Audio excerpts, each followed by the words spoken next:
Hello everyone, I'm Darcy Bits. I should have made sure that the audio was good. I hope it is. I'm just gonna roll with it. Let's do this. Let's do this scuffed. So a new set's coming out. Outlaws of Thunder Junction.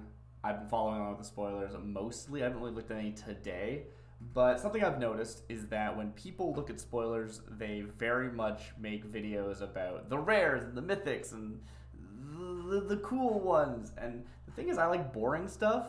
I like boring stuff. It turns out, which is a silly way of saying it, but like I like Popper. I like Popper Commander. I think those are fun, and I want to look at the commons and the uncommons specifically. I'm sure you can find plenty of videos talking about all the rares. So, what's the point of making another one of those videos? There's plenty. But I feel like the commons get overlooked, and the commons are kind of like the heart of the set, in my opinion.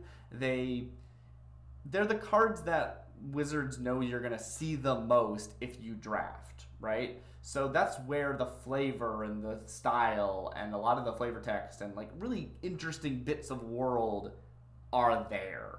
And so I really want to take a look at those and see what we see. I don't have any plans for this. This is just scrolling through Scryfall, anything that's been updated so far at the time of recording this, which is about the first week. This is like the Friday of the first week of spoilers. So you might have seen cards that aren't going to be showcased here by the time you're seeing this. That's just the way of things. So I'm not going to read every single card. I'm largely going to skim and then call things out when I see them. If I'm smart and cool, I will edit this down to some highlights instead of it just being me going, yeah, that's kind of interesting.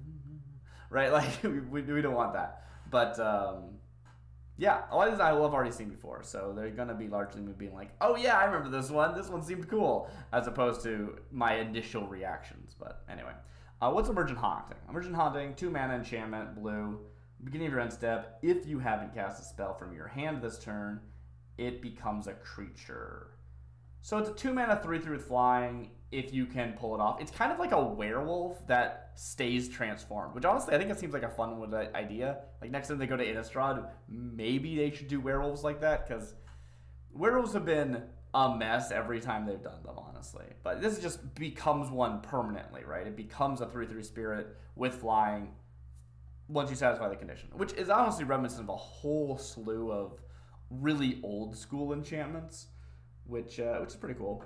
But it also has the ability for 3 mana you can surveil one, which is fine. It's not like good. It's like a nice sink for mana, which makes sense. Like it's something that asks you to not cast spells on your turn, and therefore having mana sinks is good, right? Play this on 2, turn 3, you skip, and then you surveil 1 if you don't have something better to play, and then you've got a 3/3, which is, I mean, it's not bad. It's just like I can't get excited over a 3/3 with flying, you know?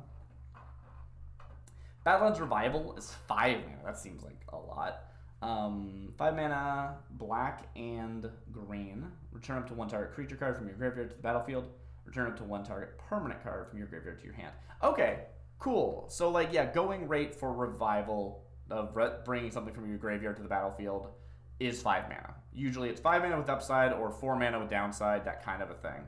And this is nice. I like this. It's what I would expect to spend anyway, so I'm not feeling bad about having to spend 5 mana, assuming I've put something big in my graveyard. And then I can also pull something into my hand, which could just be a land, you know? Like, it could just be a land, but it could always be something else, right? If it's a creature, I probably would have rather revive it, resurrect it. I'm calling it revive because it's Badlands Revival, but yeah, pretty good. What's the flavor text on this? I'm really interested in the plan. The Cactus Folk in the set. The Cactus Folk were a young culture, but they already knew the pains of death and joys of birth. They're a young culture. Okay, so this set is about Thunder Junction. Everyone's showing up to Thunder Junction and kind of squandering all of its resources. Really exploiting the place. And it seems kind of messed up. And a lot of what I have talked about with other people has been, is there an actual culture on Thunder Junction, or is it just people showing up through the Omen Paths, right? And some cards, they seem like they might be locals, but it's unclear. The Cactus Folk are definitely locals, right? But this card's implying that they only recently developed a culture or something. And it's making me wonder. I've heard Wizards promotional material describe Thunder Junction as a new plane. And it might be like literally like a newly birthed plane that just like exists. And so there's no like people here yet. It's just earth and plants and that's it. That doesn't seem likely because there's other fauna too. Seems unlikely. And also like what does it mean to just like pop into existence, right? Like you need that time for everything to develop over the course of, millennia or whatever. So I'm not sure. I'm not sure if that's what they're going for or not, but that's a weird little bit of lore. Getaway Glamour, 1 mana. It's a spree, so the spree mechanic, if you haven't heard, lets you pay extra for different modes. And it's a cool mechanic just because it lets you modify the results without it just being uniform. What I mean is that this is basically multi-kicker, but instead of it being if you kick it once you get mode A and if you kick it twice you get mode B, you can get A or B or both. Or it's closer to Entwine, if you remember Entwine, right? You can cast the spell for one effect or you can pay the Entwine cost to get both effects. But here, it allows the prices to be different depending on what they are, instead of it just being baseline for either and then a premium for both. So I think that's really, really fun. Also, some of them have 3 modes. Anyway, what's this do? So for 2 mana, that's 1 plus the original white. The exile a non-token creature and return it to the battlefield under its owner's control at the beginning of the next end step. So cool. That's a pretty standard blink effect. This scroll shift or whatever. But it does let it be this nice delayed effect. Delay is either an upside because it dodges a board wipe, or it is a downside because you want that enter the battlefield trigger now, which I think is really fun about the nuance of different blink effects. Here, though, it has this fun little bit where you can target your opponent's stuff if you want to, but you can't just make a token fizzle, right? It has to be a non-token creature, so you can't use this to kill tokens, which is cool. I think that's fun. For 3 mana, that's the original white plus 2, you can destroy target creature if no other creature has greater power. Now, what's really fun about a lot of these spree cards is that they're not just 2 arbitrary abilities tackled together. Well, some of them actually seem to be, but this one isn't, right? Because you can combine these. If you're saying it is destroy target creature if no other creature has greater power at all, right? This is not just blow up your opponent's highest power creature. Because if you have a 8/8 and your opponent has a 6/6, you can bounce your 8/8, kill their 6/6, and then your 8/8 comes back, right? By paying the full spree cost of 4 in this case, which is pretty cool. What else we got? Lava Spur Boots, new bear of boots, 1 mana. Equipped creature gets +1/+0, has haste, and ward 1. I like it. It's a nice soft version of like ward is just such a cleaner system than Hexproof. I mean, I guess Hexproof is cleaner in that it's simple, but it feels bad. I'm into it. I think it's cool. Honestly, I think I could see some kind of like ward as long as it's your opponent's turn, right?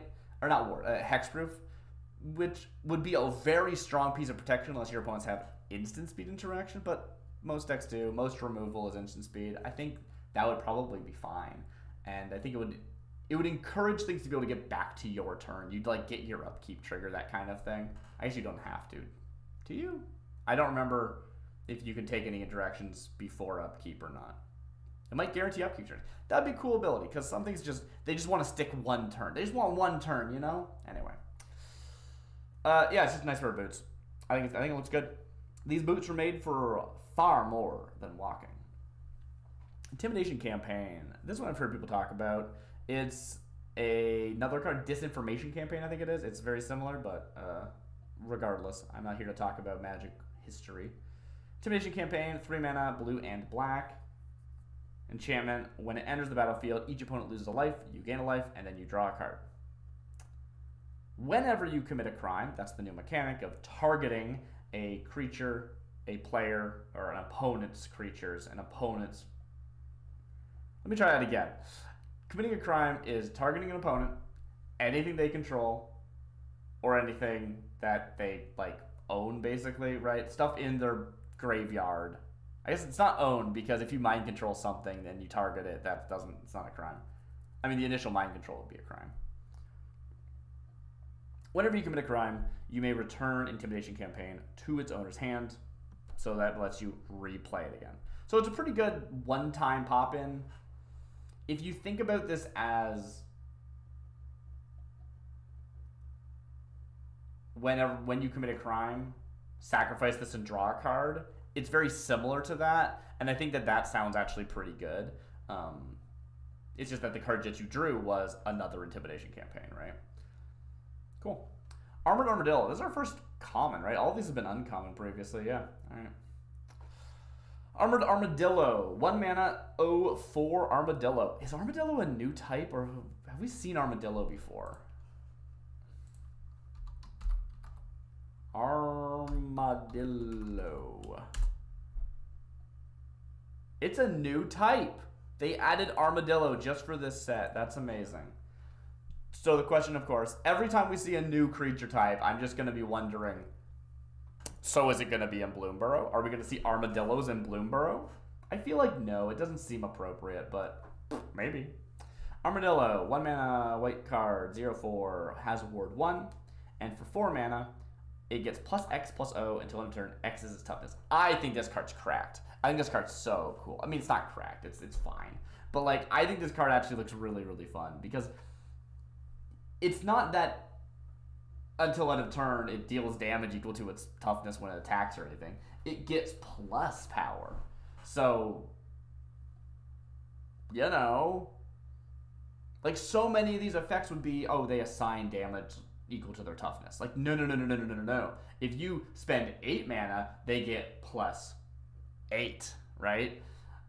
Which is a lot, don't get me wrong, but if you could discount it, right? If you could make this only cost 2 mana, somehow, that could get big. That could get big real fast. Now, it doesn't have any form of evasion, right? There's no way of making sure this does get through to hit. But these kind of, like, activated effects are really useful just because your opponents know you could spend that mana, but you don't have to spend the mana until after, right? So, I just enjoy those a lot. I think those effects are really, really fun, and this is just such an interesting version. I mean, this is just fire breathing, right? It's just white fire breathing, except you have to pay it in installments of 4, which is ridiculously overcosted, but if you buff its toughness, you know? I don't know. I think it seems really, really fun. Frontier Seeker is a human scout. It's a 2 mana, white, 2/1. It's a human scout. I already said that. I'm really interested in these birds. I haven't seen any cards that actually are about the birds. There's a new mechanic that's called mounts, which lets you have the mounts be the actual creature.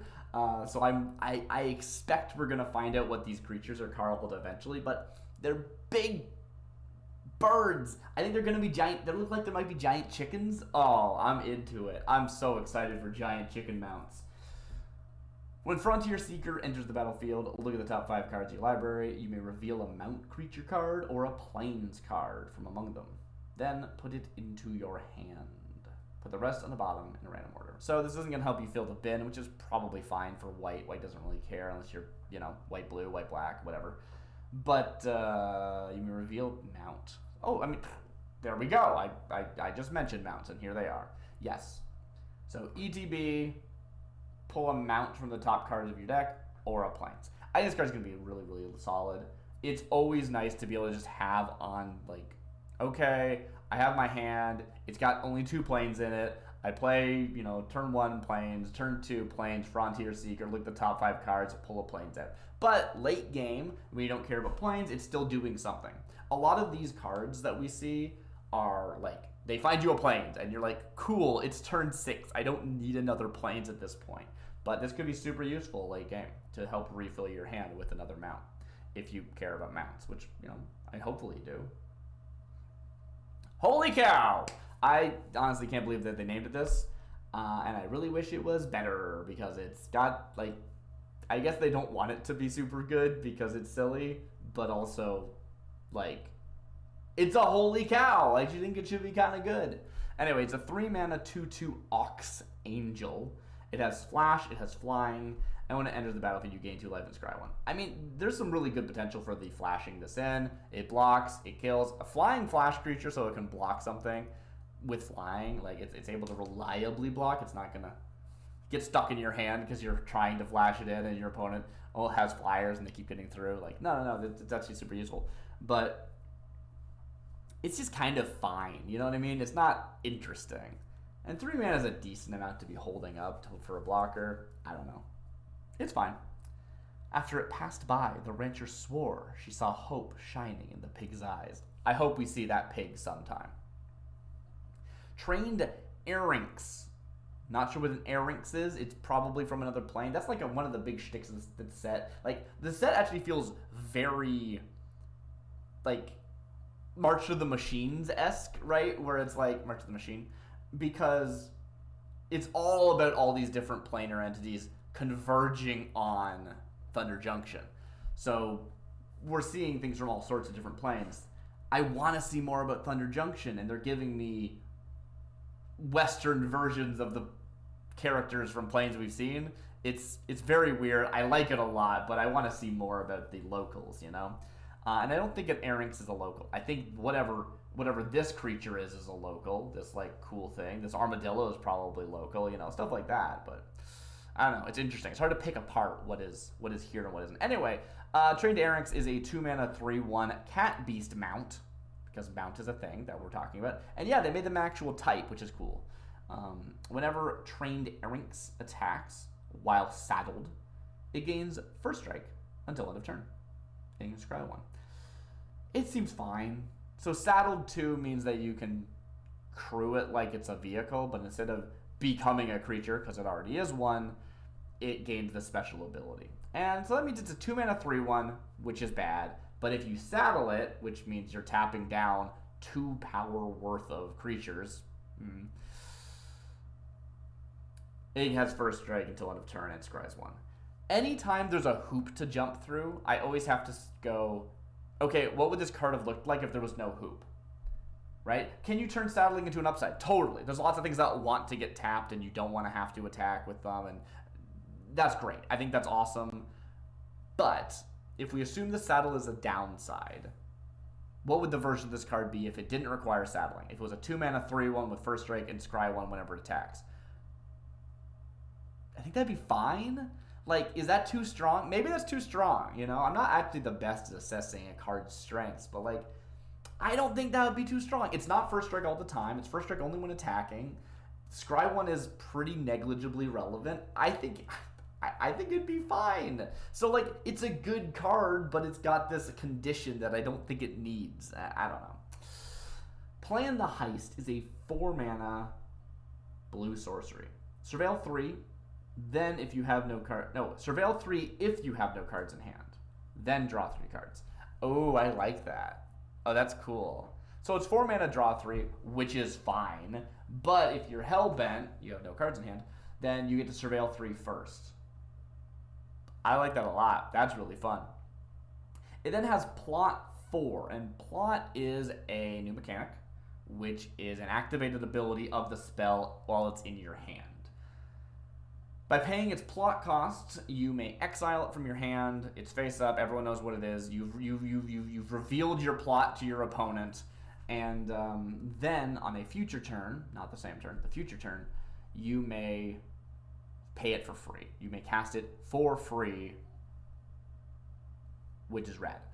What I like about this is a great example of the kinds of plot cards I really like, which are cards that say, hey, you could cast this now, and that would be fine. You draw 3 cards, but maybe you don't need the refill yet. Maybe you could just plot it, and then when you're hellbent, you'll cast it. Right? Right.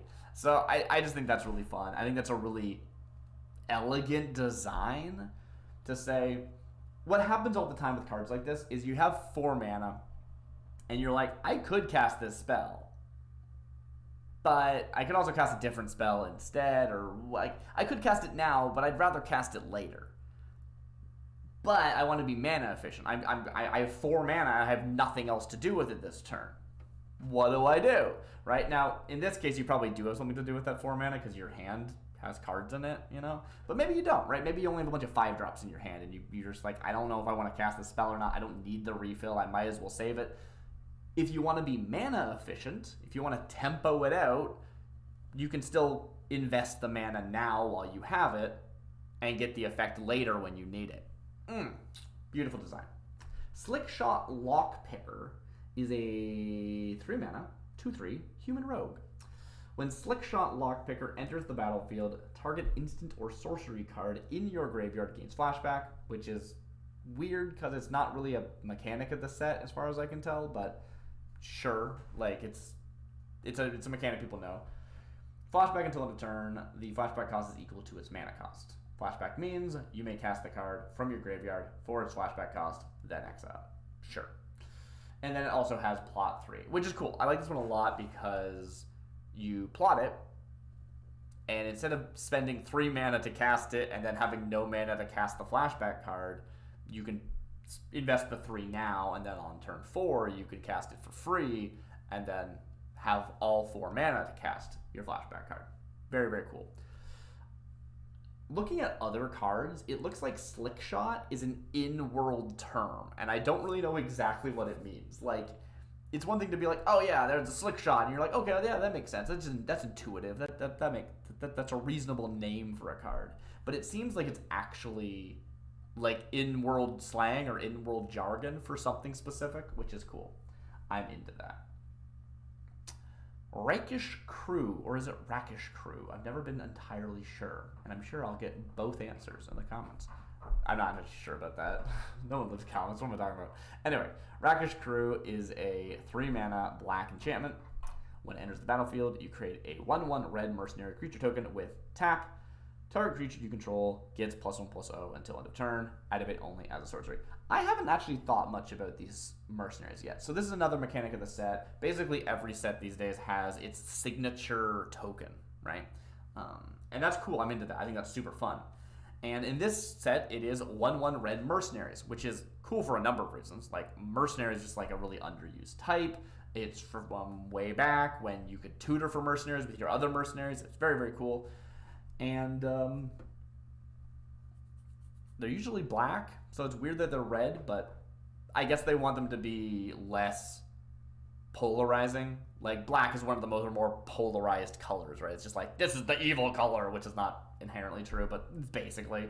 And no, this person will, they're red. They'll work for anybody. They're a mercenary. They're not actually vindictive and evil and going to kill you. Although I think that's actually pretty appropriate for black, because black is sort of ambitious and have, I'd say they have a mercenary outlook, right?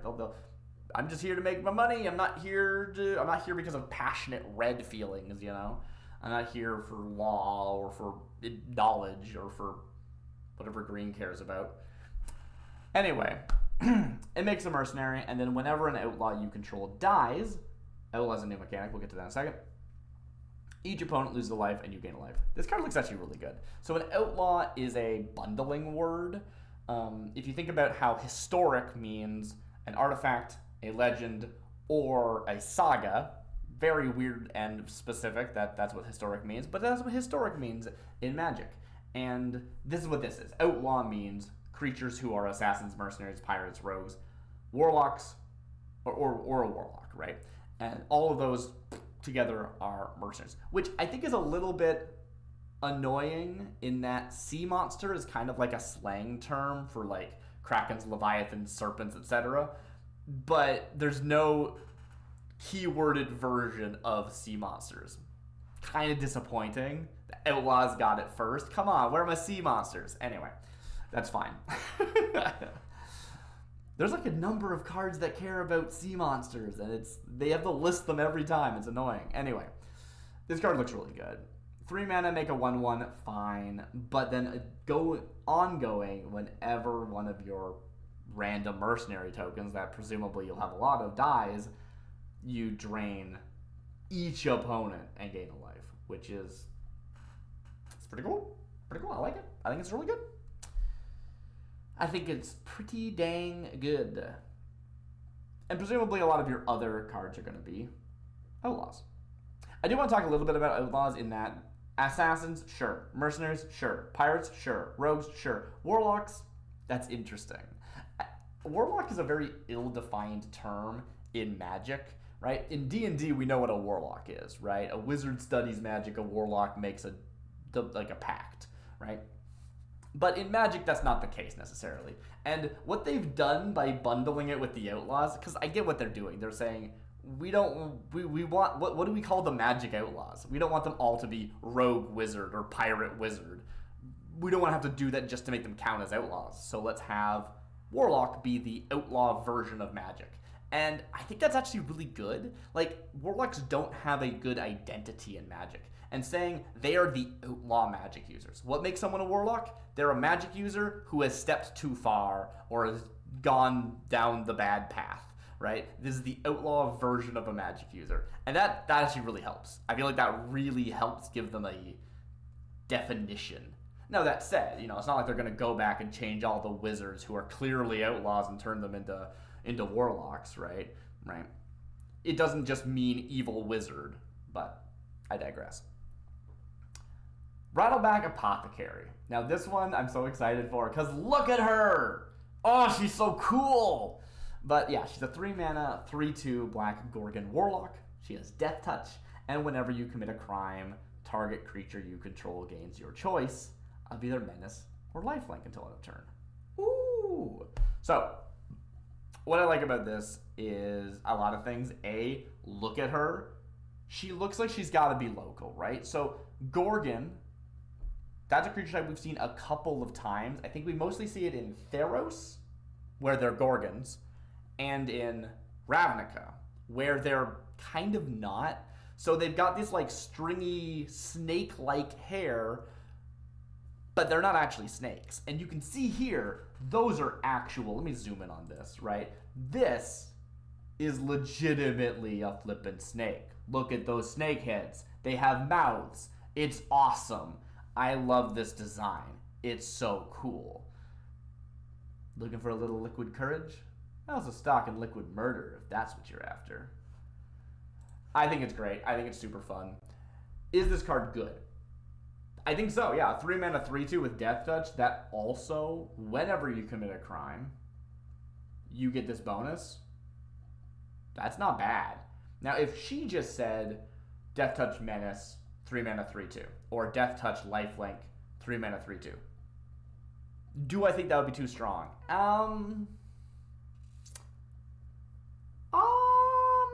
That's a lot for 3 mana. I don't think I'd say it's too strong, but it's pretty good. The thing is, I think this might be better than that, because committing crime is really easy in Magic, because that's the game. The game is targeting your opponent most of the time. So I don't think it's going to be that difficult to trigger her, and then you get to choose. Do I want Menace? Do I want Lifelink? Or do I want to give one of my other creatures Menace or Lifelink, right? She could come down on turn 3. You could have like some tap ability that targets your opponent, and then you could put that bonus on a Menace on one of your other, like your 2-drop that gets in for an attack. Like, that's totally possible. I don't think that the mana's going to work out, but like, it could. I don't know. Unfortunate Accident. 1 black mana. This is an instant. It's another spree card.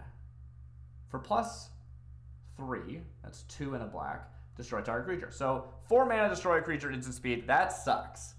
That's bad. But if for an additional 1, you can create a 1/1 red mercenary. This card's stupid. Okay. I mean, it's fine, but this is what I was saying before. Most spree cards, they go together, right? The 2 sides synergize with each other, but also work well independently. And these are just 2 different abilities stuck together. This is either 2 mana for a 1/1, or 4 mana for a murder, or 5 mana for a murder and a 1/1. Am I missing something? This seems irrelevant. Looks like you've got a train to catch. Laughing Jasper Flint. Laughing Jasper Flint is a good name. Quilled Charger. Okay, just like the armadillo. Have we seen porcupines before? This is a question we need to know the answer to. Very important. We've seen it once, and it was an uncard. That's an acorn right there. All right, cool. Quilled Charger, 4 mana, 4/3, Porcupine Mount. You know, if someone told me that the first Porcupine in Magic was a mount, I would be very surprised to learn that information.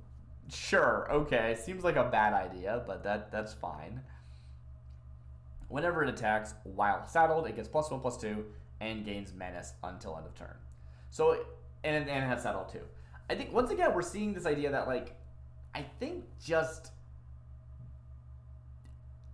really hope saddling is going to be kind of an upside. Like, there's going to be cards that want to saddle creatures, and if they're saddling creatures, they get a bonus. And so it's combining this thing's bonus and the saddler's bonus together is going to make them both really good. But what is this? 4 mana for a 4/3.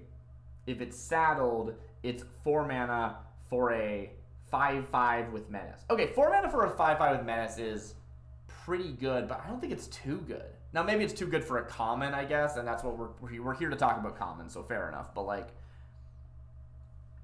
4 mana for a 5/5 with menace, is that too strong? I guess that's too strong. But, yeah, okay. You know what? I think this card's actually pretty good. It's kind of disappointing if it's not saddled. Yeah. I kind of wish this was baseline, and then if saddled, it got plus, as opposed to below the curve and then slightly above the curve if they're saddled. Still, it's a porcupine. I mean, it's a porcupine. That's great. Scorching Shot is a 2 mana. That's red, so yeah. 2 mana, red sorcery. It deals 5 damage to our creature. Oh. Okay. I don't play a lot of red. I don't have a good way of assessing how good damage is. Whenever I look at red, I'm just like, wait a minute. Why are you doing damage? You could just kill it. Why aren't you just killing it? I don't understand, right? Like, I don't know. Unless your damage-based removal is cheaper than murder, which this is, to be fair. This is cheaper than murder. What's the point, right? And in a lot of situations, this is a cheaper murder. It's 2 mana, sure. It's sorcery speed, though, so it's not, like, murder's instant, unless I'm mistaken. I don't know. I can't assess it. Most outlaws prefer to strike when there are no witnesses. Slick shots prefer as many as possible. Okay, so yeah, we're seeing Slick Shot again. I guess it's like, I don't know if it means an actual technical term or if it's just slang, like calling someone a hot shot. What's a hot shot mean? It's different to everyone. It's just a saying, right? It doesn't mean something explicit and specific. And maybe that's what Slick Shots are, right? They're just show-offs. They want as many witnesses as possible because they're show-offs. Maybe. Cactarantula. 6 mana, 6/5, green plant spider. Yes! I'm so here for all the cactuses. This spell costs 1 less. Whatever happened to that? When I was a kid, it was like, it's cacti. You only say cacti. And now I feel like just it's whatever. It's whatever.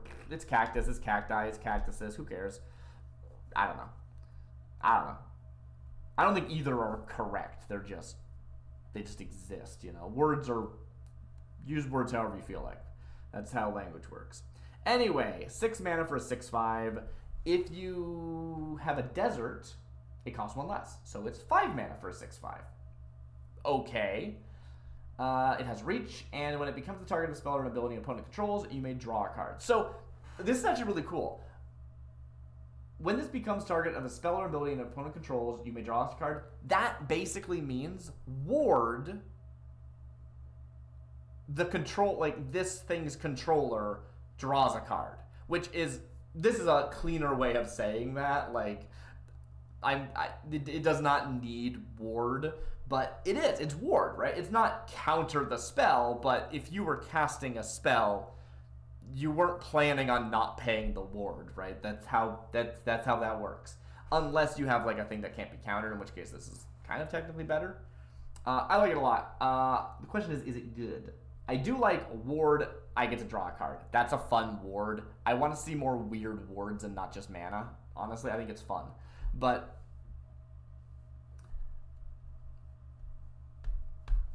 if we assume you always have a desert, because this is Thunder Junction, we always got deserts, you know? If we assume we always have desert as a type of land, if you don't know, they're from like Amonkhet or something, but they're here because deserts. I'm so glad they brought them. I think it was a good idea. Anyway, it's 5 mana 6/5 with reach, which is fine.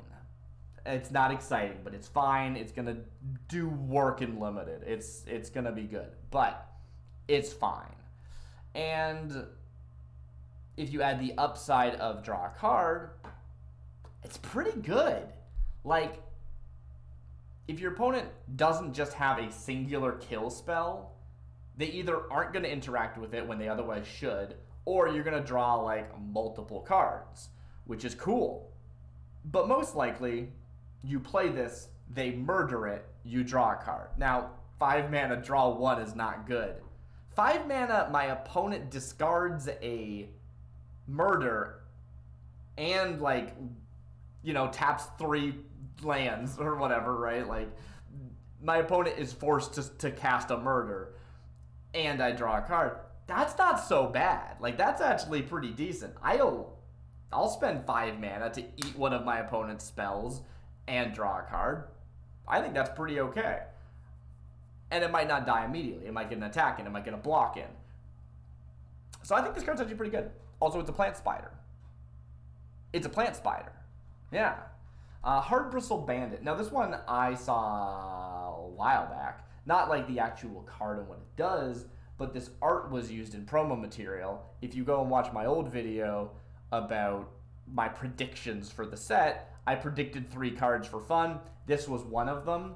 I said it would be a plant rogue, which I was right about. I said it would be 2 mana, which I was right about. I said it would be red and green, which I was wrong about. But I also thought it was going to be uncommon, so I kind of assessed it as if it was an uncommon. I built an uncommon out of it.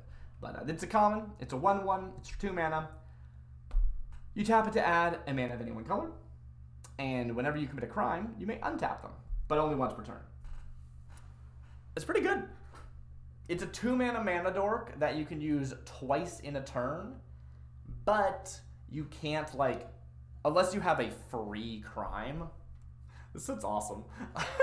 If you have a free crime on board, you could tap it, float a mana, untap it, tap it, float another mana, and then use both of them on the same one big spell. But if you don't have a free crime, this is producing 2 mana across 2 spells, one of which is a crime.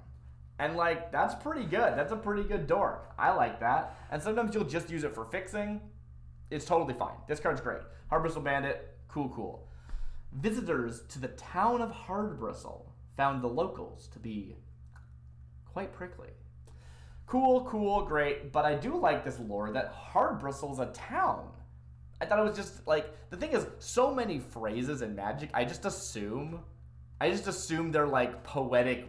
They're just like the card name are being poetic. Oh, it's the Hard Bristle Bandit. Yeah, okay, I believe it. Their bristles are hard. No. They're a bandit from the town of Hard Bristle. Oh. Okay, yeah, sure. Form a posse. X, red, white. This is a sorcery. You create X mercenaries. I'm going to say mercenaries to mean 1/1 red mercenaries with tap, give a thing, +1/+0. So I guess I should assess mercenaries, shouldn't I?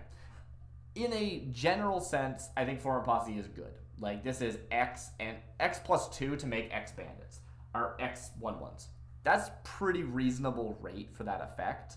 It's always more than I want it to be, especially at sorcery speed, but it's pretty going rate. So how good are mercenaries? Well, they're outlaws for anything you care about outlaws, right? Like, as we've seen, you might just want Outlaws just for the sake of them dying. So that's great. But also they have this ability, tap +1/+0. And as much as I kind of hate it because it's this weird sorcery speed ability, I kind of like it, right? So we're seeing a trend in Magic of, hey, you've got a million 1/1s. What are they doing? They're gonna just block and make the game really, really slow. And so in recent sets, we're seeing the token of the set. The token of the set is a 1/1 that can't block. That's really been common recently. We saw it with mites, we saw it with rats. It's been pretty common. And so instead of saying these can't block, they instead say either at sorcery speed, you use them to buff your board, or you can save them to block.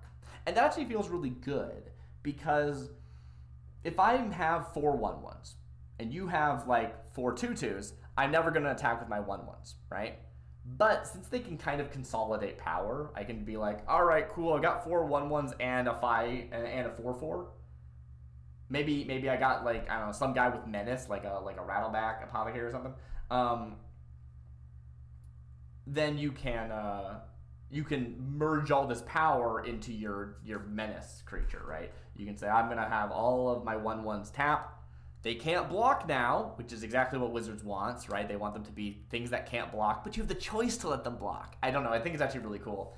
Then they can shift that power into your thing instead of having, 4 1/1s that can't really attack because they'll die, and 1 4/4, you now have an 8/4. Cool!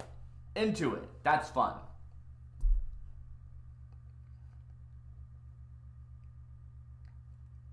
The terms were simple. Half in advance, half when the entire town belonged to their employer. Well, that seems bad. So what's up with this town, right? Like, who made this town? How long has it been here for? What's the history? Are these locals? Presumably these are locals. They live here. This is just like what their life is, right? The frontier Western theme of the set is people from across the multiverse converging on Thunder Junction and striking out to like do stuff. Yeah, there's glory or something. I don't know. But the people who live here aren't experiencing that Western frontier exploration, are they? They're just like, they just live like this? I don't know. It's weird. Seeing the fauna and the cacti, like, that feels reasonable. That makes sense. But like, what are the people doing here? They didn't come from somewhere, right? They're not analogs for like indigenous people, and they're also not analogs for like colonizers. Like, it's very odd. I don't know what the flavor is. Honest Rutstein. It's a 3-mana 3/2. It's Rutstein. If you remember, Rutstein is Ol Rutstein from Midnight Hunt, and we love him. He's such a scrungly boy, and now he's Honest Rutstein. He's a 3-mana 3/2. He's a human warlock. When did he learn to be a warlock?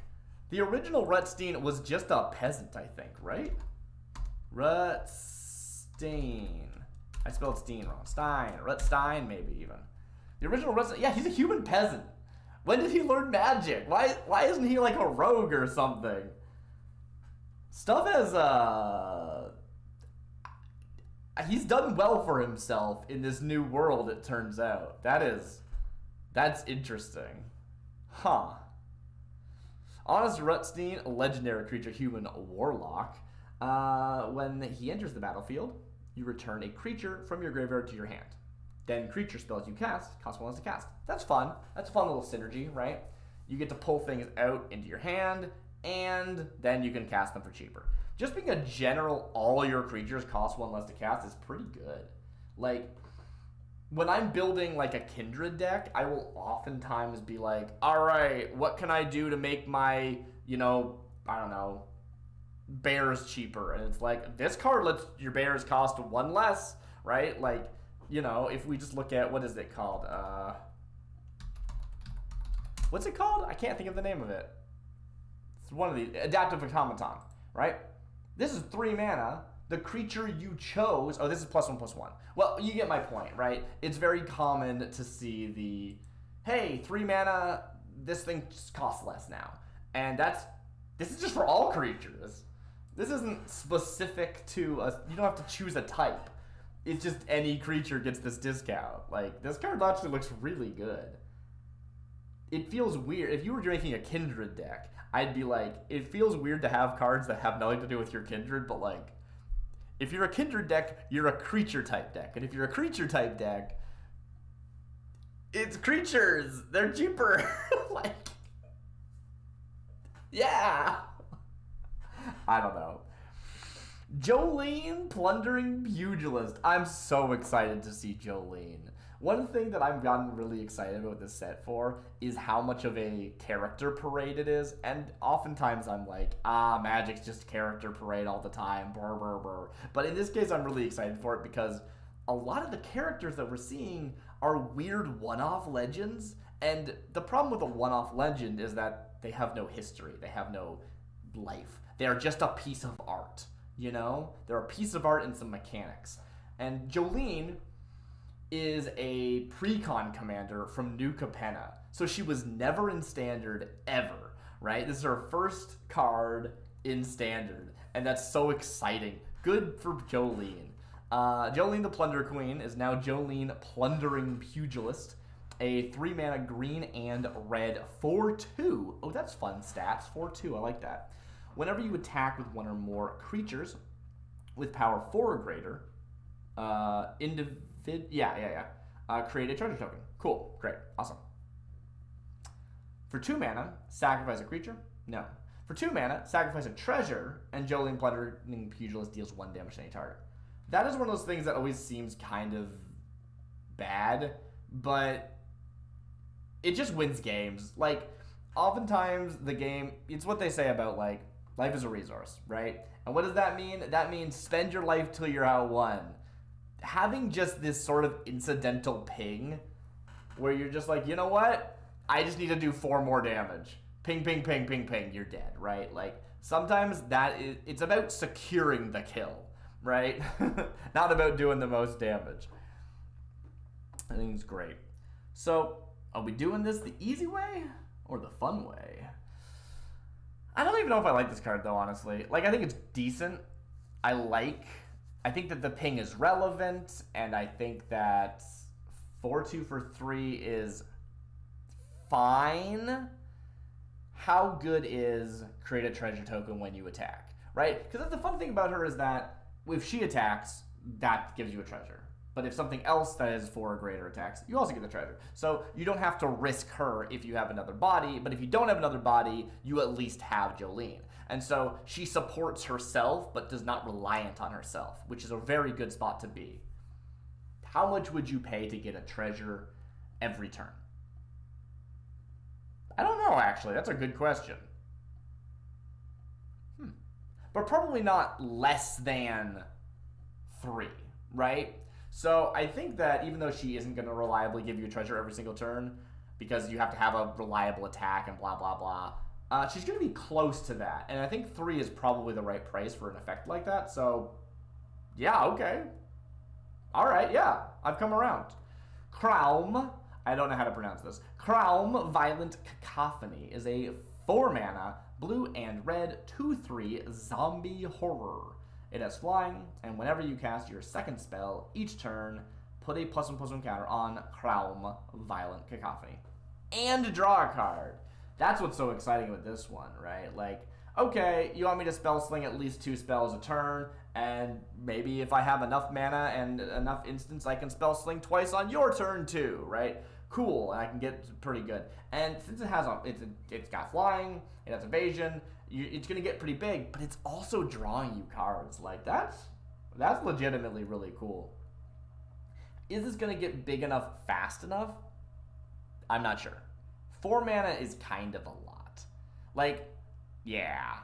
Anything that can just grow itself is always scary because it just might stick. It might just stick, right? Especially as with flying.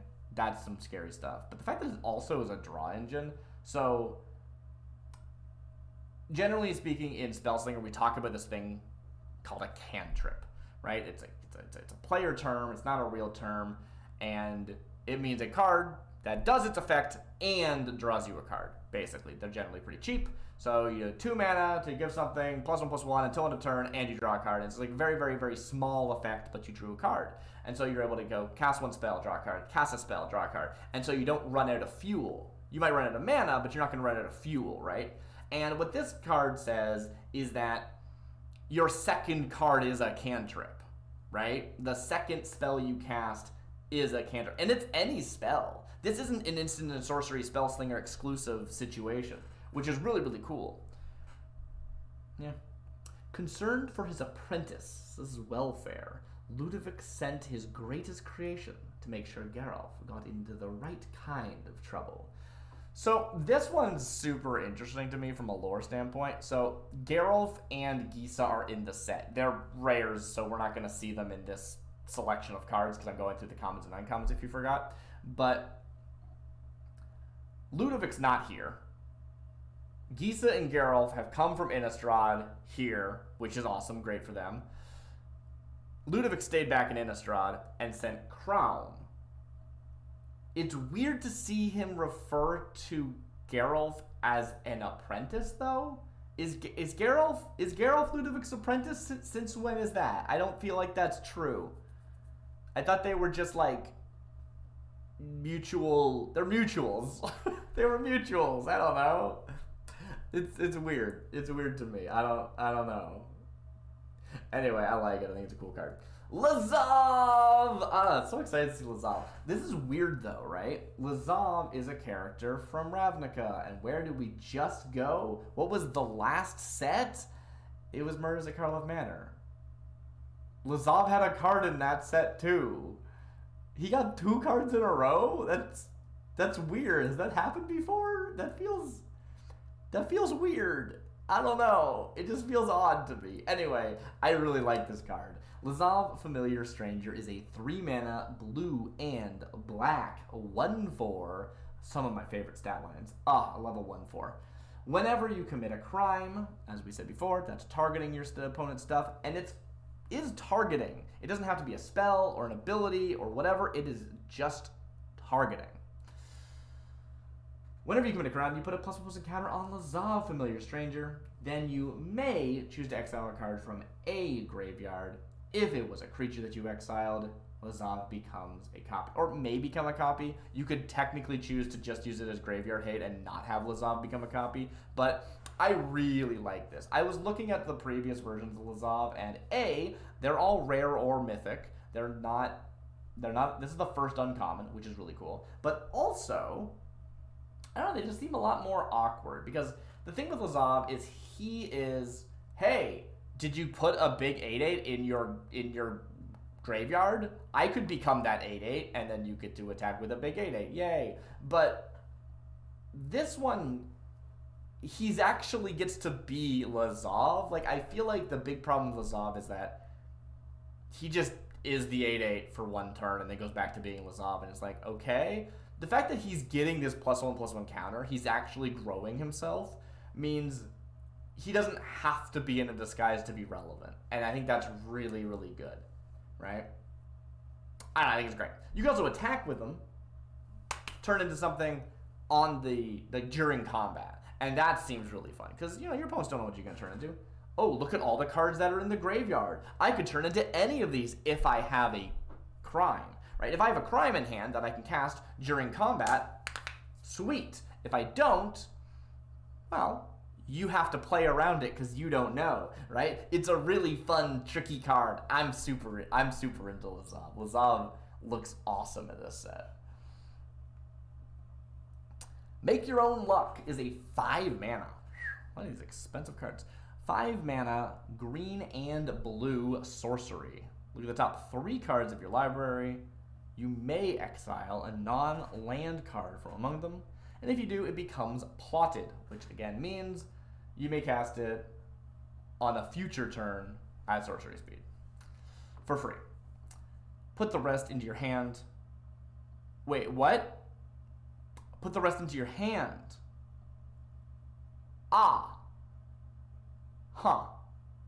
So this is 5-mana, draw 3, which isn't like good, but it's not bad. Like 4-mana, draw 3 is good. 5 mana, draw 3 is perfectly reasonable if the upside's good enough. And it is. It's draw 3, then choose one of those cards to be cast for free next turn. Oh, I actually really like this card. I misunderstood this card when I first read it. I thought it was just put the rest into on the bottom of the library. Holy crap. I was like, 5 mana to cast a spell, and you don't even know which spell it is because it's from the top 3. This reminds me of Hideaway in a weird way, right? Where you're just like, all right, I'm gonna look at the top 5 cards, and hopefully there's a cool card in there that I can cast for free, right? But your opponents know what it is. It's not hidden, right? It's not Hideaway. That's the weird thing about plots. I feel like a plot shouldn't be public information, but like, whatever. Aim alone. Aim alone won't win you a duel if you can't keep your nerve. Anti-Flash. What? I don't actually follow the flavor there, but okay, sure. Marauding Sphinx. A 5 mana 3/5 blue Sphinx rogue. Flying, Vigilance, Ward 2. Whenever you commit a crime, Surveil 2, this ability triggers only once each turn. I like it. 5 mana for a 3/5 with Flying, Vigilance, and Ward 2. That's a lot of stuff. It's not the biggest stat line, but like, it's fine. I would much rather have low power, high toughness flyers so that they don't just die and they can block really well. Especially with Vigilance. Oh, this thing's going to get in for 3 and be able to block with 5 toughness every turn. Ooh, that is good actually. Ooh, I like that. Then, on top of it, whenever you commit a crime, you get to Surveil 2. Surveil 2 is a lot. If you have stuff that deals with the graveyard, you could be pitching 2 cards every turn, assuming you have a crime. Oh, I like this a lot, actually. She poses a riddle to each mark, allowing them a chance to keep their goods. Thus far, none have succeeded. I'm actually really into the flavor of, like, we're so used to the idea of the Sphinx as this, like, big, regal, majestic, esoteric, cryptic thing. And the idea is just, like, some of them are just people, and they're just like, I want to do crimes. I'm just a person. I don't want to, like, sit around some temple and ask people riddles. I want to go do crimes and ask people riddles. Heck yeah. Bovine Intervention. Okay, sure. Yeah, great. 2 mana, white, instant. Destroy target artifact or creature. Its controller creates a 2/2 white ox creature token. Okay, so this is Generous Gift, which people love Generous Gift. What is the stat line on Generous Gift, actually? So Generous Gift makes an elephant. Very popular card. 3 mana. Any type of permanent, though. Ooh, that's a big deal. That can even hit lands. And it makes a 3/3 elephant. This card, on the other hand, is only 2 mana and only makes a 2/2, but it can't hit enchantments. This card's good. This card's really good, actually. Wow. I mean, comparatively, right? Like, yeah, it can't hit enchantments, and that's a big deal, you know? But it can hit creatures plus another thing. And that's usually what I ask for when I'm looking at my removal spells, right? I want to be able to kill creatures plus something else, because usually there's a creature, and I need some way of defeating something else, right? If something only hits artifacts and enchantments, I'm always like, what if I never run into those? You're always going to run into a creature, though, right? So, I actually really like this a lot. I don't know what's going on in this picture, though. No one could prove the ox did it, but no one tried to harness it again either. Psychic Ox? I mean, it's only a 2/2. We did see an Ox Angel, don't get me wrong, right? But, like, this isn't the Holy Cow doing it. I wish that Holy Cow was better. Like, it seems like it's kind of, like, a big deal. Like, I hope in lore there's, like, there are these Ox Angels, right? Like, they must exist. They're, like, a part of the world, right? Like, I don't know. It's weird. Like, the beautiful thing, the thing I like the most, I scrolled too far. The thing I like the most about non-legends is that they imply that this happens a lot. Or at least, like, not only once, right? They could have made Holy Cow a legend. They could have had it be like, this is the Holy Cow. There is one of these. Whoa, what does that mean? No. There's plenty. There's enough that it's not legendary. Do you know what I mean? Alright, what do we got? Ruthless Lawbringer. 3 mana, 3/2, blue, black and white, vampire assassin. When Ruthless Lawbringer enters the battlefield, you may sacrifice another creature. So they have exploit, cool. But they can't target themselves. That's an important distinction. Okay, cool. When you do, destroy target non-land permanent. Okay. That is interesting. So I think just generally speaking, this is good. This is a good spell. This is excellent. 3 mana, 3/2 that kills something. And it's a non-land permanent. It can hit enchantments, artifacts, creatures, just like what we just talked about. But it has to be able to sacrifice another creature. If this didn't need to hit other creatures, it could hit itself. This is 3 mana, just sorcery, destroy target, non-land permanent. Right? Like, that's actually really good. And this isn't quite that. It has the downside of needing you to have something else that you could sacrifice. So you want to have one of your, like, 1/1 mercenaries or whatever, right? And that probably isn't too hard, right? Like, obviously sacrificing things is just very common. We do it all the time. It's not a big deal in Magic, but it's something to be aware of, right? This can't sacrifice itself. There's only one law that truly matters to the Sterling Company. Never stand in the way of profit. So this is the first time we've heard about the Sterling Company, and I'm curious, do we think the Sterling Company is a in-world, like a plain origin, or originates from the plane, or did people come here and establish the Sterling Company? I'm not sure. I should say, I haven't read any of the story details yet. You might be like, I read the story, this is all explained, why are you an idiot? And that's fair. But I do think that the game's story should be conveyed through the game's cards. That is the most important to me when it comes to game story, right? That's a book and a game that are loosely connected. I want the book to be in the game. It shouldn't be loosely connected. It should be able to be grokked from the cards. That is important to me. Anyway, that's not important right now, however.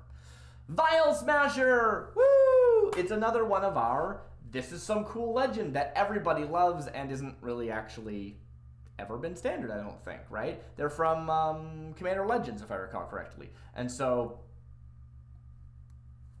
you made it into a real set. No offense to Commander Legends, I love Commander Legends, but again, it's sort of just, we made a bunch of legends because we needed to, not because they actually have any history or lore or characterization. Anyway, Vial Smasher, Gleeful Grenadier is 2 mana, 3/2, black and red. They're a goblin mercenary. Cool. They count as an outlaw. And whenever another outlaw enters the battlefield under your control, Vial Smasher, Gleeful Grenadier deals 1 damage to target opponent. Cool.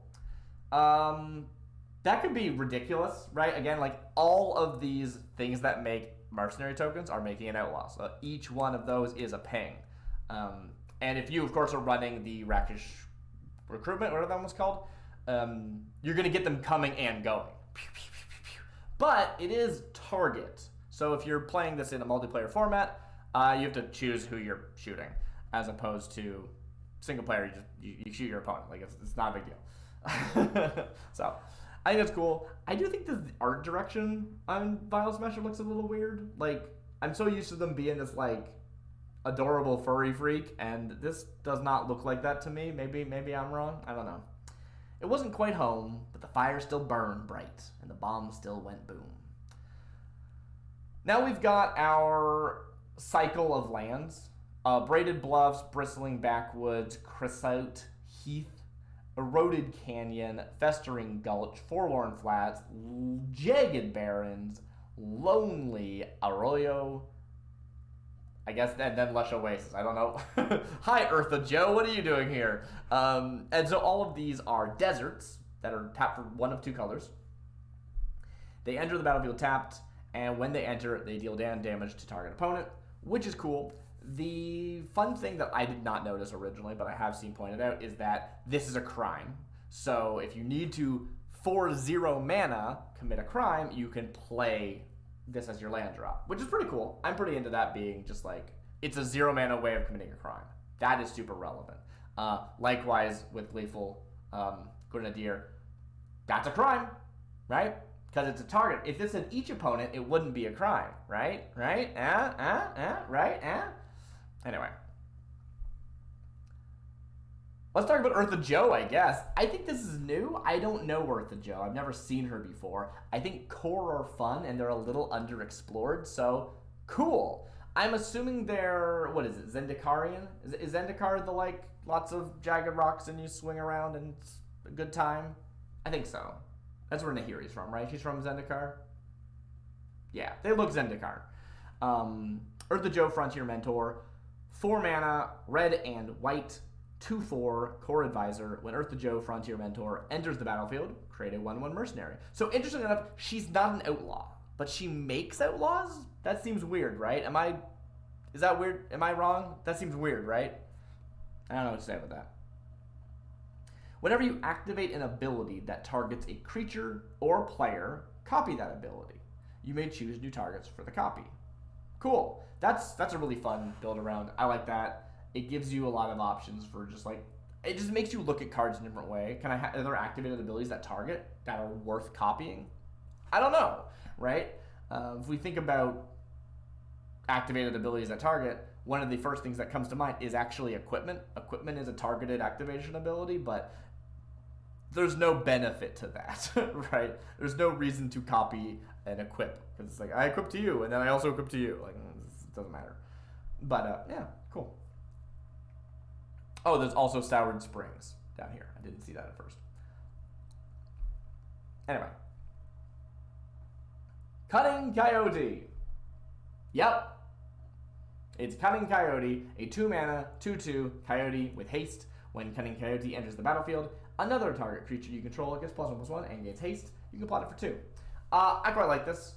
I gave it a little bit of a side eye there because I know that this is a Wile E. Coyote reference, which seems like a pretty like jumping to conclusion statement. This does not seem especially Wile E. Coyote other than just being cunning. But unless they made multiple coyotes, which I hope they did, that would be cool. Why is there only one coyote, right? But unless they made multiple coyotes, this has to be Wile E. Coyote because they did in fact make a Roadrunner, which is explicitly has a relationship with this coyote. We'll get to them later, I'm sure, unless they're rare and I just forgot. I don't expect them to be rare. That would be really surprising. But I think this card just like in a vacuum like is actually very good. It's a 2 mana 2/2 with haste. Great.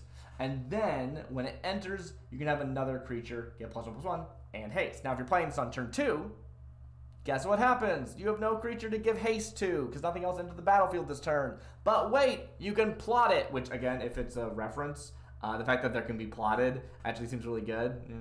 He's got all sorts of plots. Anyway. This is so weird. Anyway, so instead, you can do that thing where you're like, I want to invest the mana now, but I want it to be relevant. So I'm going to spend 2 now and not develop a creature on the board and hit you for 2, because it's like, okay, I hit you for 2 damage on turn 2. Whoop-de-doo. But I can save this, and then on turn 3, I can play a 3-drop and play this coyote for free, and now I'm hitting you because now I've given the 3-drop +1/+1 in haste, and now my 3-drop can hit you, and so can my 2/2. Woo! I'm into it. I think it seems really good. I think it seems legit. Next, Arid Archway is another desert. It enters tapped. When it enters the battlefield, return a land you control to its owner's hand. If another desert was returned this way, surveil one. I love this. So the bounce lands, as people call them, are a cycle of lands from Ravnica, which are the 2 different, you know, they're each one for the guilds, so they're all 2-color pairs, and they can bounce a land to your hand so that they produce 2 mana. And what I love about these is that even though at first you're like, oh, that's just break even, right? That just breaks even.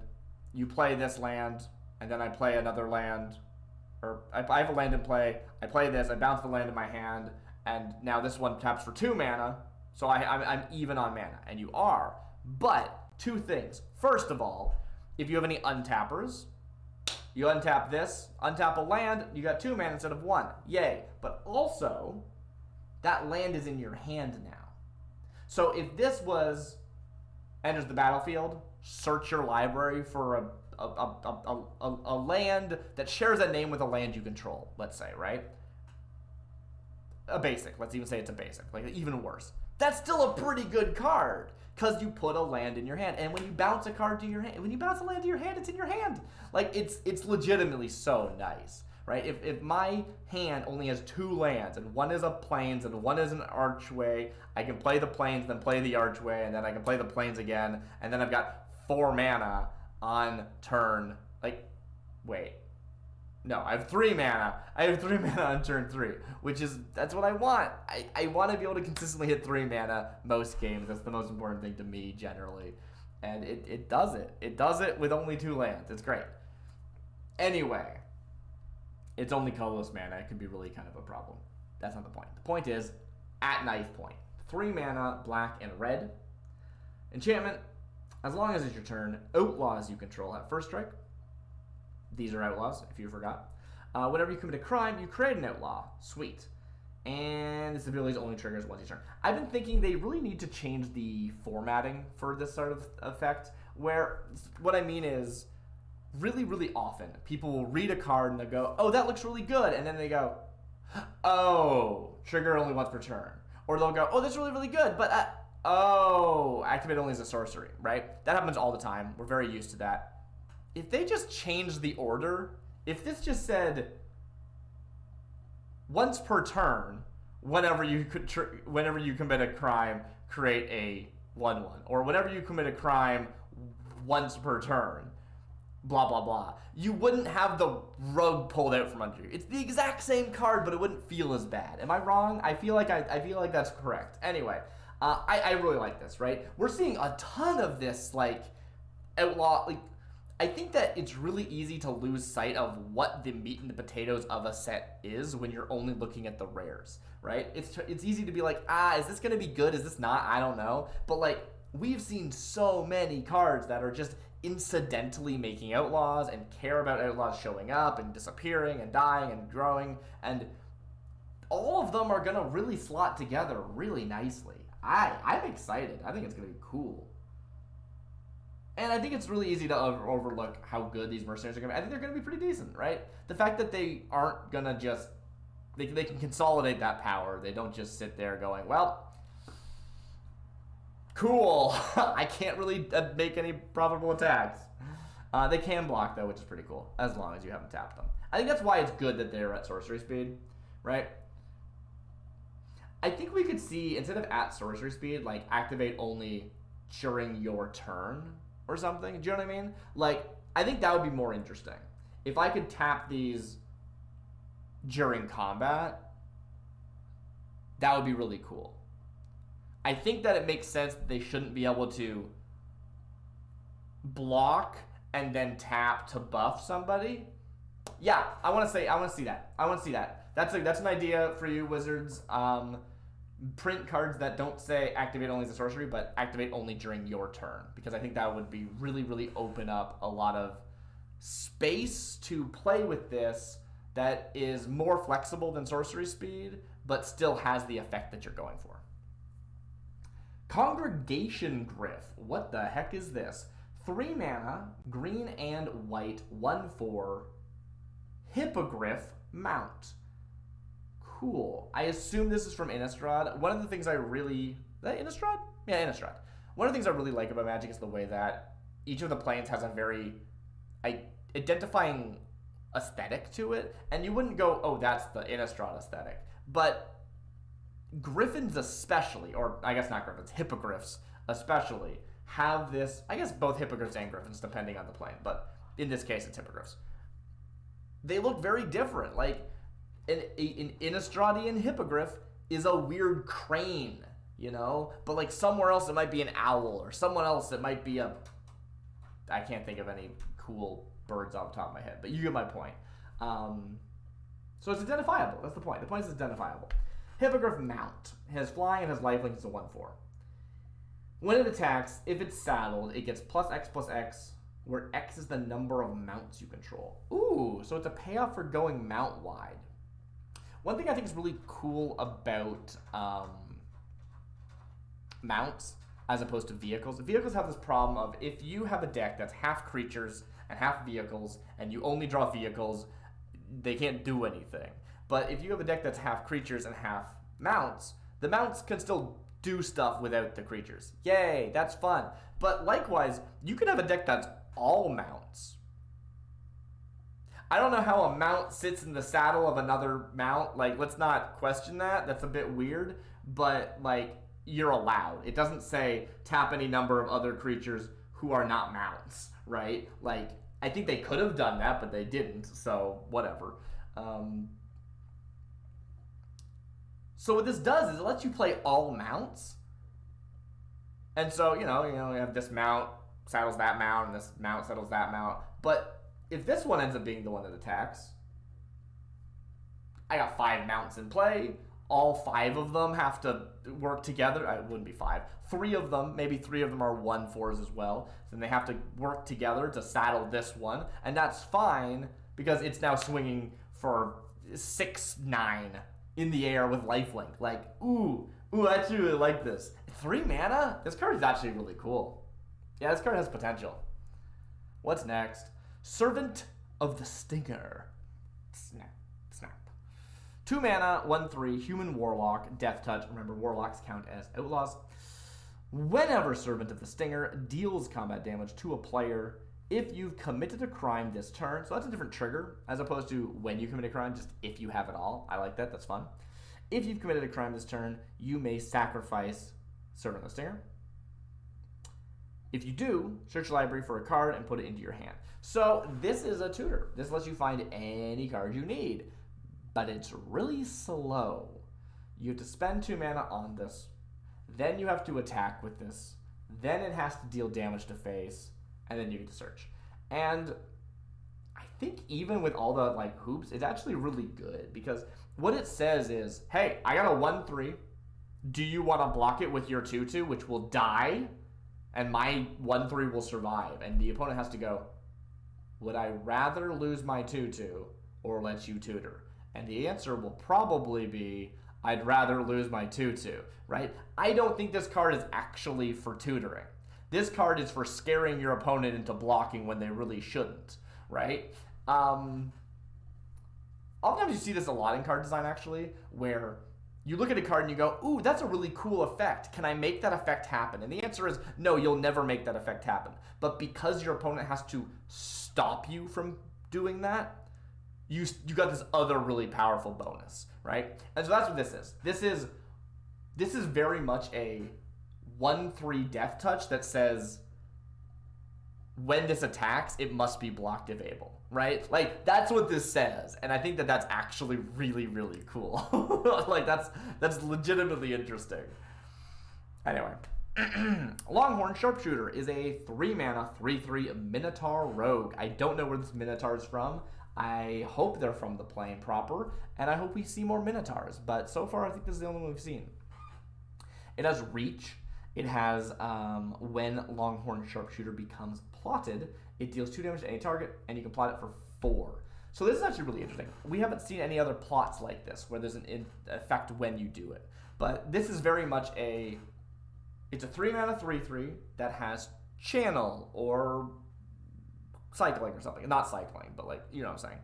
And it is channel, 4 mana, deal 2 damage. And it gets, actually, no, it's an adventure. Sorry, it's an adventure, right? This is a 4 mana adventure that says you may cast, if you cast this from the adventure zone, it's free, right? This costs 2 and a red less if you cast it from exile, right? And it's interesting because, would I run a adventure that said 4 mana, deal 2 damage? No. But if the other side was a 0 mana 3/3,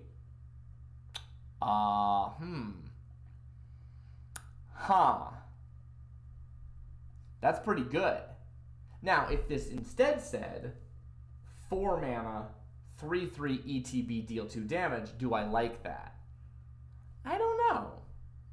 Right? Because that's what this is, except it's worse because you have to wait a turn.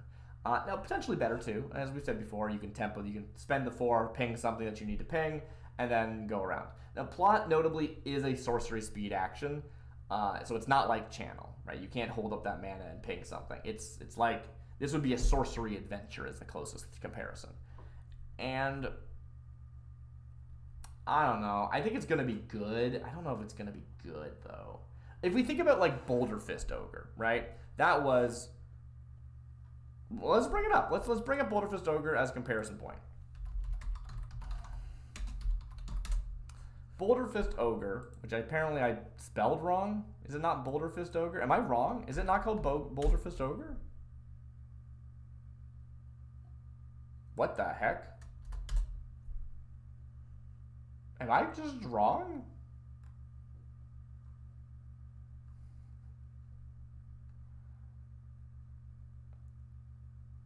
What?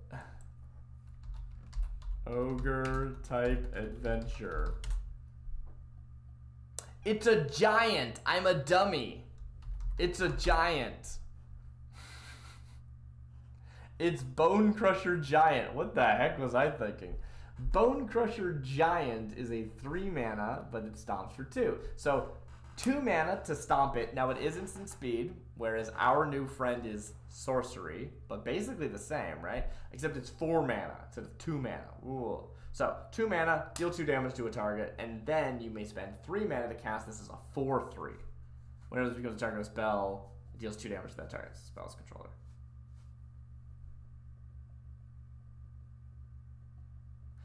I see why this card's good. Holy crap, this card's...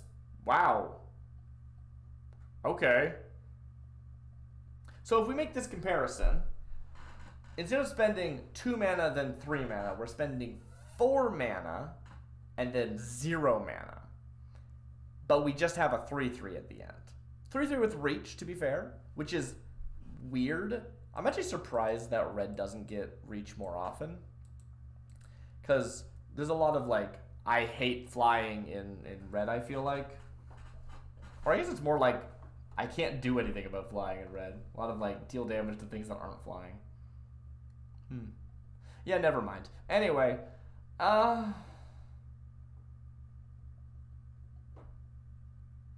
what I like about this is that if you have alternate ways of plotting it, right? You see a lot of these cards that are like, look at the top card of your deck and then plot a card from it. That would count, right? It doesn't have to, it's not like when you use its plot ability. It's just when it becomes plotted. So there might be something there. If you have alternate means of plotting cards, that could actually be decent. But without that, 4 mana seems way too much for this. Yeah, that's my assessment. Next, Lively Dirge, 2 mana sorcery. Spree, +1 to search your library for a card and put it onto your graveyard. Ooh, okay, very fun. Or +2, return up to 2 creature cards with total mana value 4 or less from your graveyard to the battlefield. Huh, okay. So this is 4 mana for a res. As we mentioned before, 5 mana's going rate to resurrect a thing from your graveyard. This is 4 mana to resurrect a 4-drop or 2 things that add up to 4 from your graveyard. Okay, that's not bad. It's not great. Like, you know, if I'm trying to cheat something out of my graveyard, I want it to be good. But 4-drops are pretty strong. Like that's nothing unreasonable. I think that's probably okay. But like you spent the 4 mana, right? Like you didn't save mana. You spent 4 mana. Now, if you spend 5 mana, you can. That's what this is, though, right? This is 5 mana, search your library for a 4-drop and put it into play. Yeah, I would run that. Like, that's a good spell. Are you kidding? What? Like, that's actually fantastic. Individually, these modes don't excite me, but they're kind of cool, right? Like, if I know I have a resurrection spell that can you know, let's say for example, in my hand I've got that card we saw earlier, which I forgot the name of already, which is 5 mana, put something from your graveyard into the battlefield. Sweet. So I spend 3 mana on turn 4 or whatever, and search my library for the biggest, scariest, grossest thing, put it into my graveyard, and then on the next turn, for 5 mana, I resurrect that thing. Okay, that seems pretty reasonable, actually. I think that's pretty fun. Now, rip your partner from the grave and form an undead killing wave. Sure. Yeah, alright. Anyway, I think that's pretty good. Now, of course, this first effect, the search your library, put a thing into the graveyard, that is, what is it called, like Entomb or something? There's an old card that does this for 1 mana, and hey, that card's broken. That's like one of the best tutors in the game. Like, I'm actually really happy to see worse versions of that card printed, because right now that's kind of the only one, right? Like, if you're playing Commander and you want to run all of that card, there's like one, right? And so I would love to see more and worse versions of that. But it's not worse because it's bundled with this other effect, but you don't have to spend the mana on it if you don't want to spend the mana on the secondary effect. Still, 5 mana, search your library for a 4-drop, put it directly into play. Ooh. Ooh, ooh, ooh. That's a green card. It's great. I don't know if it's a real green card. Is that a real green card? Might be. Stubborn Burrow Fiend, a 2-mana 2/2 Badger Beast mount. I think there have been Badgers already. I say that as if I don't know. I literally made a, like... Actually, yeah, there have been Badgers. They've all been green, I think. Yeah. Stubborn Burrow Fiend is a 2-mana... What is going on in this picture, actually? It's a Badger Beast. Is some kind of mutation going on here? Not like, it's not a mutant, but like... What the heck? Oh, it's a mount. It's got like a saddle on it. But like, that's its tail, right? This is its tail? This thing seems bad. Don't ride this. This seems like a bad idea. 2 mana, 2/2. Whenever it becomes saddled for the first time, each turn you mill 2 cards. I love milling 2 cards. Thank you for that. And then it gets +X/+X, where X is the number of creatures, cards in your graveyard. Ooh. Okay, so this is a 2 mana 2/2. Totally playable. And then, if you tap 2 power worth of creatures, you mill 2, and it gets +X and a mount. As a mill engine, this isn't bad. It's not great. It's fine. But being able to mill 2 every turn, basically, add instant speed too. Remember, saddling is... Wait, saddle's a sorcery? Wait, what? Tap any number of other creatures you control with total power 2 or more. This mount becomes saddled until end of turn. Saddle is a sorcery.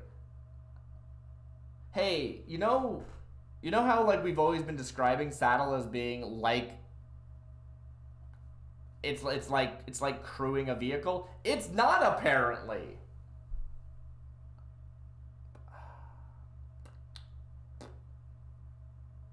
Because you can crew a vehicle at instant speed, right? You're able to say, you can crew to block, right? That's a thing you're allowed to do.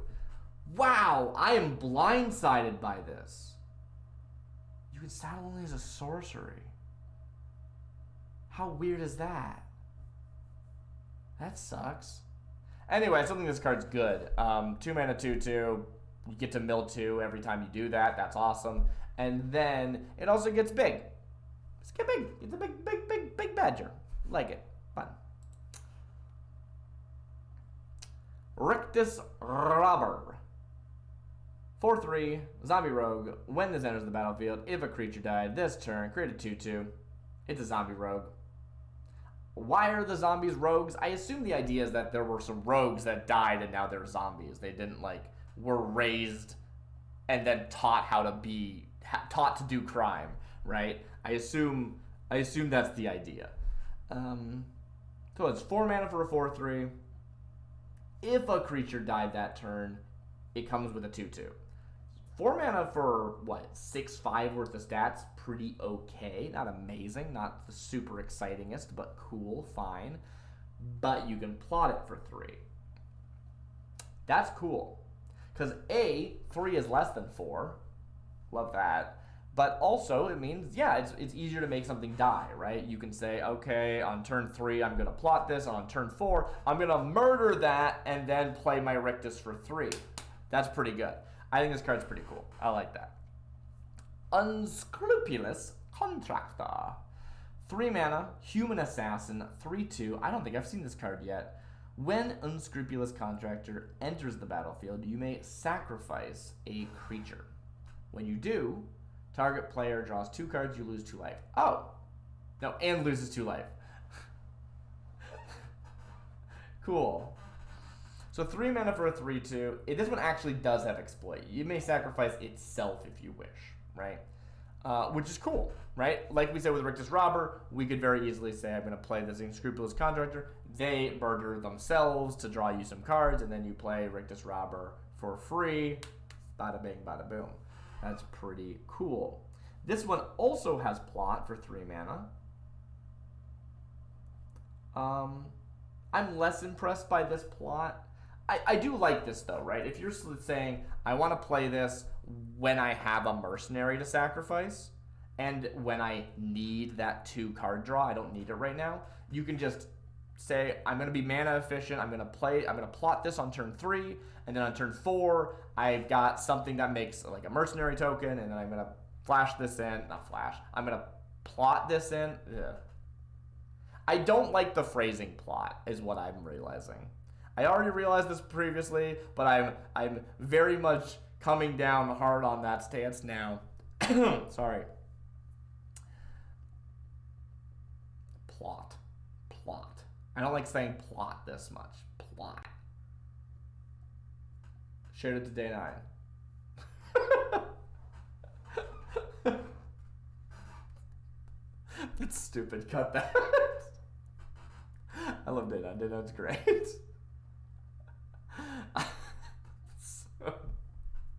Has he commented on this? I don't think he has.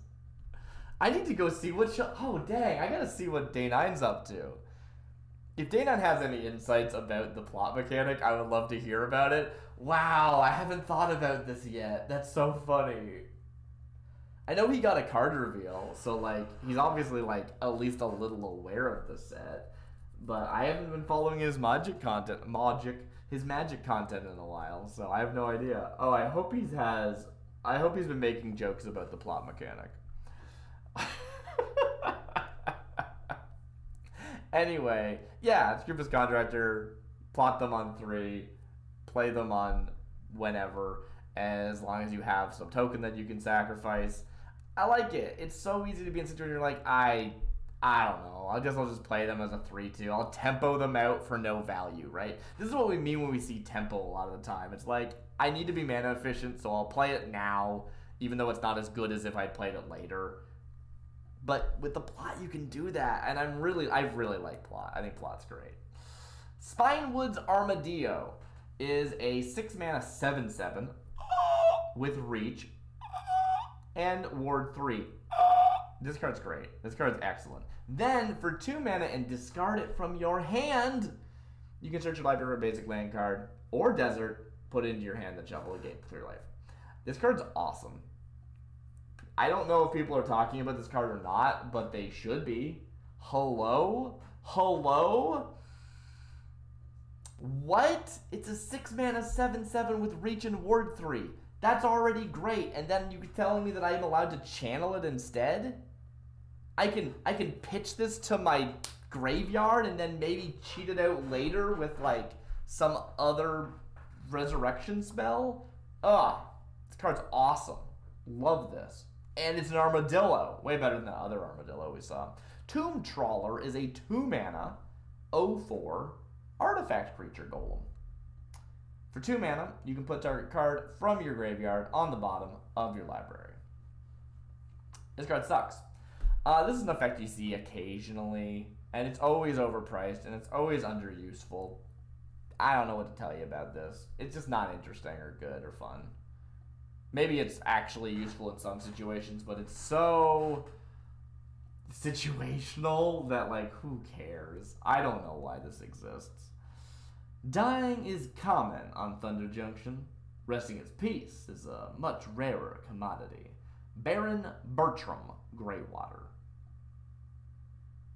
They're on a card somewhere. I remember seeing them. Oh, we're at the bottom of the page, but there's another page after this one. Outcaster Greenblade. Ooh, that's a human mercenary who's very, very green. Look how green they are. Wow. I thought they were a plant for a second there. Outcaster Greenblade is a 3-mana 1/2. Ugh, that's an awful stat line. Are you sure? Okay. They're a human mercenary, so they count as an outlaw. When Outcaster Greenblade enters the battlefield, search your library for a basic land or a desert. Reveal it, put it into your hand, then shuffle. It gets +1/+1 for each desert you control. Oh, okay, that makes more sense. So this depends on how many deserts we can get, right? In like a constructed format, you can run, 4 copies of each desert. If there's at least 3 good deserts, that's that's gonna be fine, right? That's gonna be most of your lands. I think you can expect this to be, when you play it, probably like 1 or 2 bonus. By turn 5, like 3 or 4 bonus.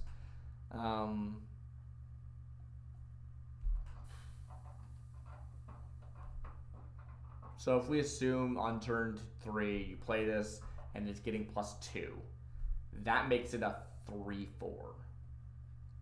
It does let you search up a desert.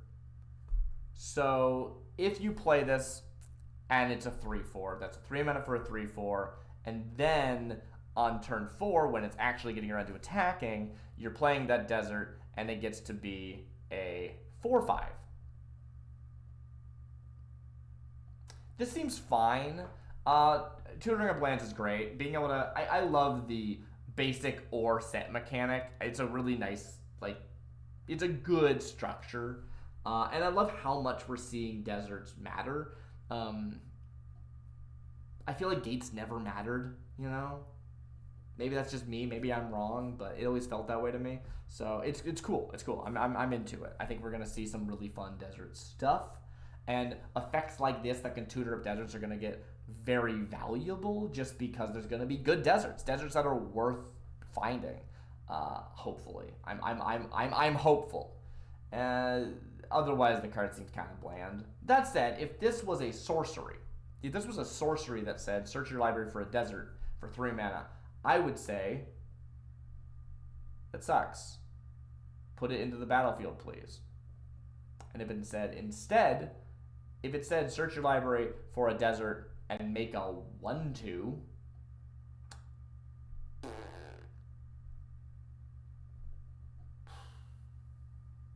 I'm moving on to the next card. Thunder Lasso. Hey, that's the name of the set. Well, not really. Thunder Lasso, or Lasso, depending on how you want to pronounce it, is a 3 mana white equipment. When it enters the battlefield, attach it to target creature you control. Sure. And then equipped creature gets +1/+1. Sure. And then, whenever equipped creature attacks, tap target creature defending player controls. That's cute. So this is basically an enchantment that sticks around after it dies. I think those are always interesting, right? Artifacts versus enchantment auras are very much like one goes directly into play and one sticks around after it dies. And this goes directly into play and sticks around after it dies. So, 3 mana to give something +1/+1. And when they attack, tap down a creature. I think that's pretty good. Not only does this have potential in other formats, if you have a tap down matters, if you want to do something with that ice lady from Wilds of Eldraine, whose name I can't think of right now. Cool, that's fun. Tapping down.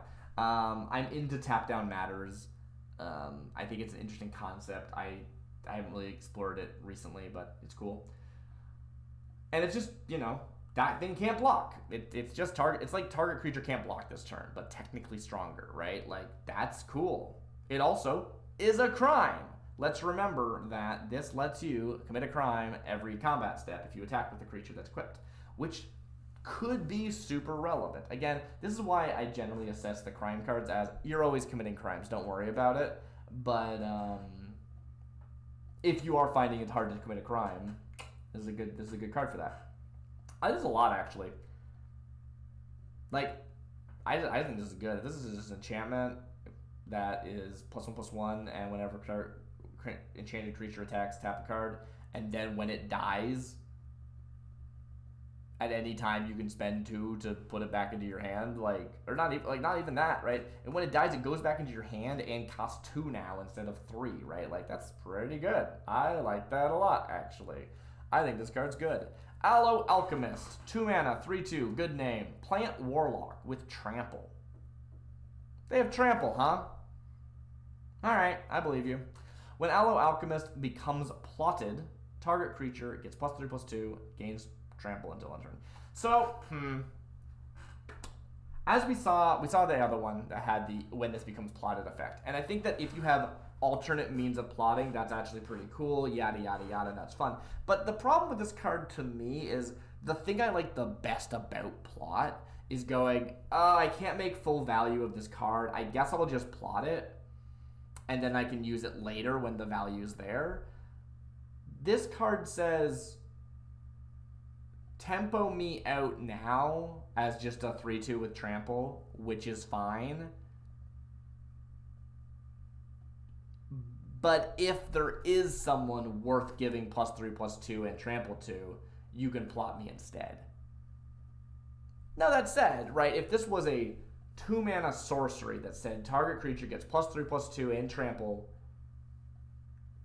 at the beginning of your next upkeep, create a 3/2 with Trample, I would snap play that card every day. Are you kidding? That sounds absolutely cracked. So, yeah, I'm a little bit frustrated because I want plot to be this mechanic that says, hey, you can do this thing, right? Look at this cool, the value of the card's not being wasted because you can plot it now for mana efficiency and then get the value later. But that's not what this one is. This is an adventure with a free creature attached to it. +3/+2 and Trample is good. For 2 mana, I mean, Sorcery Speed's kind of annoying, but, like, it's fine. Like, it's fine. Yeah, okay. No, this card's actually cracked. I love this card, turns out. Turns out I love this. I didn't think I was going to, but wow, actually, this is great. You need to get the plot mode. Like, you have to plot this one, but, like, okay. So I can't be mana efficient. I can't be mana efficient and plot it out on turn 2. I have to actually hold the card in my hand, but that's fine. If this was a sorcery, I'd run it, and I can't do that with a sorcery. This is great, actually. This is actually great, and I changed my mind immediately. Wrangler of the Damned, great name. 5 mana, white and blue, human soldier 1/4. Okay, that is a very expensive card for a 1/4. It has flash. I like being able to flash in a 1/4, but for 5 mana, am I holding 5 mana up to flash this in? Okay. At the beginning of your end step, if you haven't cast a spell from your hand this turn, create a 2/2. Oh, I quite like that, actually. So from your hand, meaning that if I have Impulse Draw, or I have Impulse Draw, meaning you exile cards and you make play with them that turn, or sometimes it's the next turn, blah, blah, blah, blah, blah. It's a community turn. Or if I'm casting it from plot, or something like that. Or I just hold my mana up and I cast them on my opponent's turns. Like if my entire deck is instants, for example, or flash cards, right? Other flashes. I mean, if you have 4 Wranglers of the Damned, turn 5 you play this on my opponent's turn. Comes back to me, it's turn 6. I pass the turn, I make a 2/2. Then on your turn, I flash in another Wrangler of the Damned. Comes back to my turn. I pass the turn. I have 7 mana available, but I haven't played any cards this turn. I make 2 2/2s. Then I flash in another Wrangler of the Damned. My voice is going out. I've been talking too long. I like this. I think this card's really cool. It does seem a bit expensive. It does seem. If this just said at the beginning of your end step, create a 2/2, do I think this would be broken? No.